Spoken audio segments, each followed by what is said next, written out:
Joining us on the phones, Republican strategist Matt Mackowiak. Matt, good morning. How are you doing today? I'm doing great, Chad. Good morning. How are you? Doing great. Appreciate you joining us today on the program. We've got, it looks like Congress is going to get back together and going to be talking about a Phase 4 bill. Right now, if you're the Republicans, you've got President Trump, and this is something I'm going to ask Senator Cornyn about later on. Matt, the president is kind of sticking to his guns right now on a payroll tax cut. This is something that Republicans have not been totally in favor of, and neither have the Democrats, really. What kind of waters are members of Congress going to have to tread here to get something, if anything, needs to get done, moving into a Phase 4 type of bill?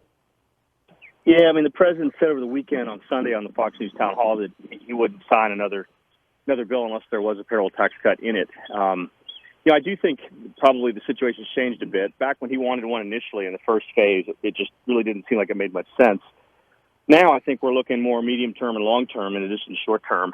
So it may make more sense now than it did.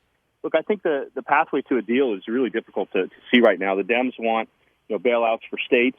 Republicans want short-term aid for people who are unemployed. They want immunity for businesses that reopen. And there's really not a bridge to get anywhere, get towards a deal that both sides can accept right now. How dangerous is that? I mean, if you're trying to win the PR battle, right, and the political battle that is out there, while the economy is the hope is that it'll grow, but there are people who are out of work. There are people who are suffering. We know that. I mean, what's the political cost of all of this and then not getting something done? Yeah, I mean, I think they've done a lot. The question is, have they done enough? And I think for a lot of people, there's probably a sense they really haven't done enough at this point. The $1,200 stimulus payment that was sent to everyone under, I forget what the number was, $100,000, $150,000. Yeah, that runs out pretty quickly. We're now entering really the end of the second month of this. So I do wonder whether they're going to extend the stimulus payments, maybe add another payment for everyone. The challenge you have on the payroll tax cut is it doesn't help people who are unemployed. Right. You've got 2 million who are seeking unemployment benefits in Texas right now. You've got somewhere between 25 and 30 million people unemployed nationally, and that number is going to continue to rise. So the question is, how can you help employers keep people employed? How can you help people who are unemployed? How can you stimulate the economy? And how can you help particular industries that have really have been hit hard? Restaurants might be an example of an industry where they may look for some direct support. So, I think there's less pressure on getting another bill right now. The Republicans are basically saying, let's see how this goes. Let's give it another month or so. The House isn't even come back into session yet. Only the Senate's come back, and they'll come back to look at judges and nominees as they, look forward on the legislative, future. So I just think the parties are really far apart. You got to remember, everything that's passed so far is passed on a bipartisan basis, on a really overwhelming bipartisan basis. That's really not where they are right now. I think we are weeks, if not months, away from another deal getting cut, if one gets cut at all. Wow. And you brought up that the House isn't even back yet. I start to see, some of these stories pop up that, hey, if everybody else is starting to go back to work, why aren't you guys back at work? Is that a good argument to get Congress back to D.C.? Should they be there? Should they be doing anything? Yeah, I mean, look, as a conservative Republican, it doesn't bother me that the House isn't there because the Democrats control the House. So, True. Kind of look at it like the less damage they do, the less time they're there. I do think it's a bit ridiculous. I think they're on their third or fourth week now of vacation. People across the country are going to work, particularly essential workers. You would tend to think that in the middle of a national crisis, in the middle of a pandemic, Congress would be essential as well. So I don't know. I mean, the House last Monday took pressure from the Senate and said, okay, we're going to come back, this Monday. Then middle of the week, they decided, no, we're not. Then Pelosi said, well, we got too many people who are older, too many people have to travel long distances. So then the White House said, okay, we'll get you tests so that everyone can get tested. And then she and McConnell both said, no, let's leave those tests for frontline workers, not for members of Congress. So I don't really understand what the House position is. I do think they'll be back in the next week or two. There's just too much pressure for them to get moving. You also have must-pass legislation. I mean, the appropriation cycle should start in June. They really haven't done much this year. You have the FISA reauthorization, the Foreign Intelligence Surveillance Act reauthorization, which is expired, which probably needs to be reformed given all the abuses we've seen, but you definitely need to have it reauthorized. So there are things that they have to go out and do, and the more time they take off, the more all this stuff gets bunched up. And, of course, we're in an election year to begin with where it's difficult to do much. One thing that you and I haven't talked about, and I think I've seen a couple of tweets from you on it, going into the presidential election year, we now have a libertarian who's running for president, former Republican who's turned libertarian now. How does that impact the race, in your opinion?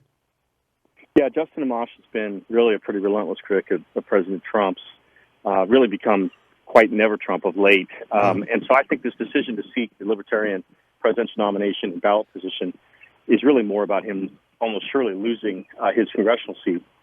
If you're going to fail, you might as well fail up rather than fail where you are. True. Look, I don't doubt that there are some conservatives who may have some issues with Trump, whether it be on spending or trade or other issues potentially. But to me, it's a pretty stark choice between what Trump's done and what Biden's proposing. The directions they're going are really different. And to me, I don't know that there's going to be much of a constituency for Amash. He's just not going to have any political support. He's going to be doing it entirely on his own. I think you'll look at someone who will get 2 or 3 or 4% of the vote. Really not do much more than that. The question is where he takes votes from. Yes. And given that he's from Michigan, he could certainly make a difference there. Interesting. Let's take a look at the Biden campaign. Everyone assumes that he is going to pick a woman for his running mate. What are you hearing? Who are the top names right now that Biden might be considering? Yeah, he is committed to taking a woman, which I think was a mistake. It limits your options. It gives the Republicans a pretty good idea of the 4 or 5 people who are likely to be on the finalist list. I think you start with Amy Klobuchar, Democrat of Minnesota, Midwest, fairly moderate, successful legislator, one statewide, one in the suburbs, ran for president, was vetted, got through most of that, and honestly acquitted herself reasonably well throughout the campaign. To me, I just think she's going to be the choice. There are other choices. Kamala Harris, senator from California, would be an African-American woman from a major state. Obviously, Elizabeth Warren. Trump said yesterday in the Oval Office he thinks Biden, I don't know if he said should or would, but he said one or the other, should or would pick Elizabeth Warren. Really has that would be an opportunity for Biden to try to unify the progressive wing with the mainstream, Democratic Party. There are some risks there with Warren, pushing him to the left, risking support from business and major donors who are afraid of Warren being vice president. There's some other outside options, people like Stacey Abrams, who I think is not qualified, and even Gretchen Whitmer, first-term governor of Michigan. So there are some other options out there, but I really think it's going to come down to Klobuchar, Harris, and Warren, with Klobuchar being the most likely choice. Yeah, Matt, tell folks about your podcast and also how they can sign up for your newsletter.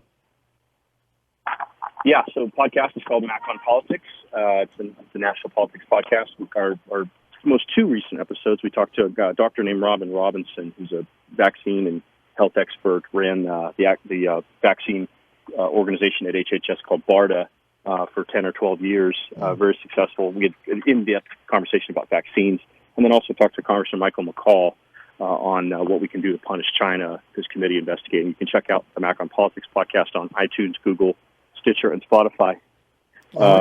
And the newsletter, Chad, as you know, is called Must Read Texas. We have the top news from around the state delivered to inboxes of 3,000 people by 9 a.m. You can sign up for a free 1-week trial at mustreadtexas.com. Very nice. Matt, thank you very much. Always good to hear from you.